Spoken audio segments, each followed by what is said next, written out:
अत्याचार का अंधकार होता है तब भी, जब प्रेम और भक्ति का उजाला होता है तब भी।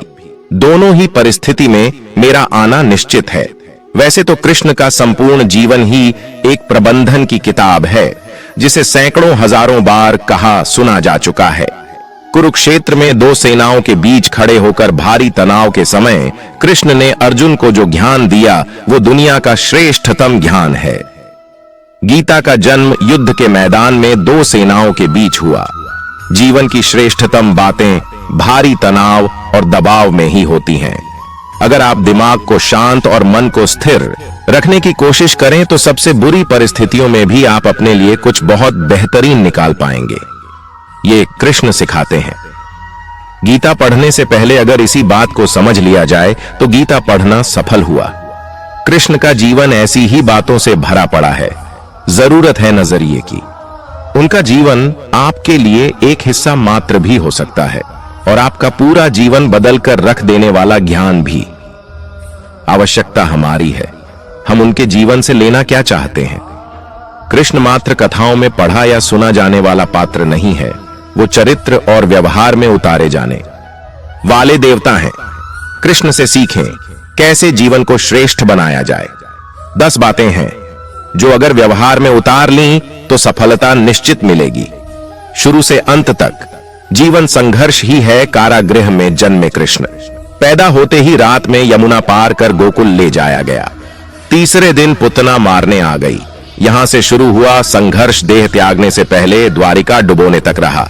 कृष्ण का जीवन कहता है आप कोई भी हो, संसार में आए हैं तो संघर्ष हमेशा रहेगा। मानव जीवन में आकर परमात्मा भी सांसारिक चुनौतियों से बच नहीं सकता। कृष्ण ने कभी किसी बात की शिकायत नहीं की, हर परिस्थिति को जिया और जीता। कृष्ण कहते हैं परिस्थितियों से भागो मत, उसके सामने डटकर खड़े हो जाओ, क्योंकि कर्म करना ही मानव जीवन का पहला कर्तव्य है। हम कर्मों से ही परेशानियों से जीत सकते हैं। स्वस्थ शरीर से ही विजय है। कृष्ण का बचपन माखन मिश्री खाते हुए गुजरा। आज भी भोग लगाते हैं हम, लेकिन यह संकेत कुछ और है। आहार अच्छा हो, शुद्ध हो, बल देने वाला हो। बचपन में शरीर को अच्छा आहार मिलेगा तो ही इंसान युवा होकर वीर बनेगा। शरीर को स्वस्थ रखना है तो बचपन से ध्यान देने की जरूरत। आहार अच्छा हो, शुद्ध हो, बल देने वाला हो। बचपन में शरीर को अच्छा आहार मिलेगा तो ही इंसान युवा होकर वीर बनेगा। शरीर को स्वस्थ रखना है तो बचपन से ध्यान देने की जरूरत है। ये पेरेंटिंग के दौर से गुजर रहे युवाओं के लिए बड़ा मैसेज है। अपने बच्चों को ऐसा खाना दें जो उनको बल दे। सिर्फ स्वाद के लिए ही ना खिलाएं, तभी वे बड़े होकर स्वयं को और समाज को सही दिशा में ले जा पाएंगे। पढ़ाई किताबी ना हो, रचनात्मक हो। कृष्ण ने अपनी शिक्षा मध्य प्रदेश के उज्जैन में सांदीपनी अर्षि के आश्रम में रहकर पूरी की थी। कहा जाता है 64 दिन में उन्होंने 64 कलाओं का ज्ञान हासिल कर लिया था। वैदिक ज्ञान के अलावा उन्होंने कलाएं सीखीं। शिक्षा ऐसी ही होनी चाहिए जो हमारे व्यक्तित्व का रचनात्मक विकास करे।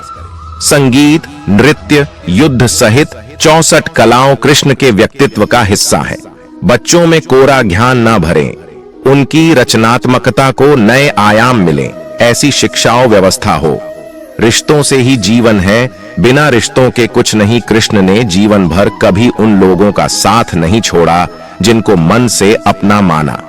अर्जुन से वे युवावस्था में मिले, ऐसा महाभारत कहती है, लेकिन अर्जुन से उनका रिश्ता हमेशा मन का रहा। सुदामा हो या उद्धव, कृष्ण ने जिसे अपना मान लिया उसका साथ जीवन भर दिया। रिश्तों के लिए कृष्ण ने कई लड़ाइयां लड़ी और रिश्तों से ही कई लड़ाइयां जीती। उनका सीधा संदेश है सांसारिक इंसान की सबसे बड़ी धरोहर रिश्ते ही हैं। अगर किसी के पास रिश्तों का थाती नहीं है तो वो इंसान संसार के लिए गैर जरूरी है। इसलिए अपने रिश्तों को दिल से जिएं, दिमाग से नहीं। नारी का सम्मान समाज के लिए जरूरी। राक्षस नरकासुर का आतंक था। करीब 16,000 एज और 100 महिलाओं को उसने अपने महल में कैद किया था। महिलाओं से बलात्कार में उसे सुख मिलता था। कृष्ण ने उसे मारा, सभी महिलाओं को मुक्त कराया, लेकिन सामाजिक कृतियां तब भी थीं। उन महिलाओं को अपनाने वाला कोई नहीं था। खुद उनके घर वालों ने उन्हें दूषित मानकर त्याग दिया। ऐसे में कृष्ण आगे आए, सभी 1600 महिलाओं को अपनी पत्नी का दर्जा दिया, समाज में उन्हें सम्मान के साथ रहने के लिए स्थान दिलाया। कृष्ण ने हमेशा नारी को शक्ति बताया, उसके सम्मान के लिए तत्पर रहे। पूरी महाभारत नारी के सम्मान के लिए ही लड़ी गई। सो आप कृष्ण भक्त हैं तो अपने आसपास की महिलाओं का पूरा सम्मान करें।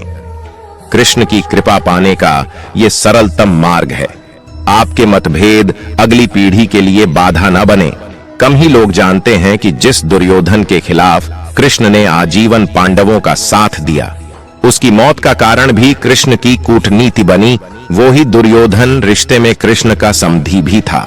कृष्ण के पुत्र सांब ने दुर्योधन की बेटी लक्ष्मणा का अपहरण करके उससे विवाह किया था, क्योंकि लक्ष्मणा सांब से विवाह करना चाहती थी, लेकिन दुर्योधन खिलाफ था।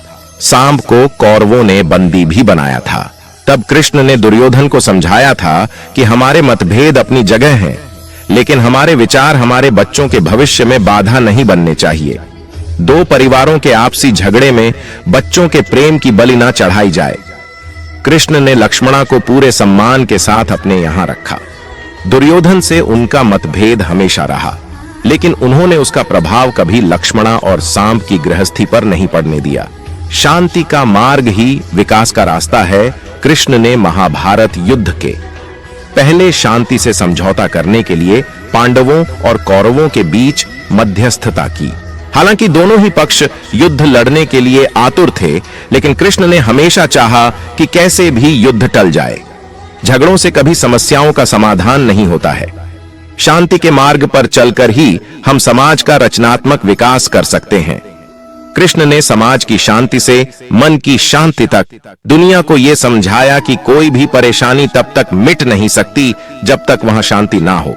फिर चाहे वो समाज हो या हमारा खुद का मन, शांति से ही सुख मिल सकता है, साधनों से नहीं। हमेशा दूरगामी परिणाम सोचें। महाभारत में जुए की घटना के बाद पांडवों को वनवास हो गया। कृष्ण ने अर्जुन को समझाया कि यह समय भविष्य के लिए तैयारी करने का है। महादेव शिव, देवराज इंद्र और दुर्गा की तपस्या करने को कहा। कृष्ण जानते थे कि दुर्योधन को कितना भी समझाया जाए, वो पांडवों को कभी उनका राज्य नहीं लौटाएगा। तब शक्ति और सामर्थ्य की जरूरत होगी। कर्ण के कुंडल कवच पांडवों की जीत में आड़े आएंगे, ये भी वे जानते थे। उन्होंने हर चीज पर बहुत दूरगामी सोच रखी।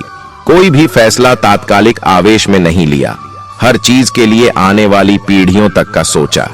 यही सोच समाज का निर्माण करती है। हर परिस्थिति में मन शांत और दिमाग स्थिर रहे। पांडवों के राजसूय यज्ञ में शिशुपाल कृष्ण को अपशब्द कहता रहा। छोटा भाई था, लेकिन मर्यादाएं तोड़ दी। पूरी सभा चकित थी। कुछ क्रोधित भी थे, लेकिन कृष्ण शांत थे, मुस्कुरा रहे थे। शांति दूत बनकर गए तो दुर्योधन ने अपमान किया। कृष्ण शांत रहे। अगर हमारा दिमाग स्थिर है, मन शांत है, तभी हम कोई सही निर्णय ले पाएंगे। आवेश में हमेशा हादसे होते हैं, ये कृष्ण सिखाते हैं। विपरीत परिस्थितियों में भी कभी विचलित नहीं होने, लीडर बने, श्रेय लेने की होड़ से बचें। कृष्ण ने दुनिया भर के राजाओं को जीता था।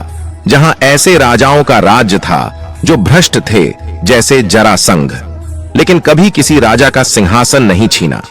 कृष्ण के पूरे जीवन में कभी ऐसा नहीं हुआ कि उन्होंने किसी राजा को मारकर उसका शासन खुद लिया हो। जरासंध को मारकर उसके बेटे को राजा बनाया, जो चरित्र का अच्छा था।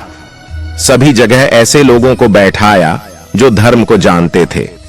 कभी किंग नहीं बने, हमेशा किंग मेकर की भूमिका में रहे। महाभारत युद्ध में भी खुद हथियार नहीं उठाया, लड़ा।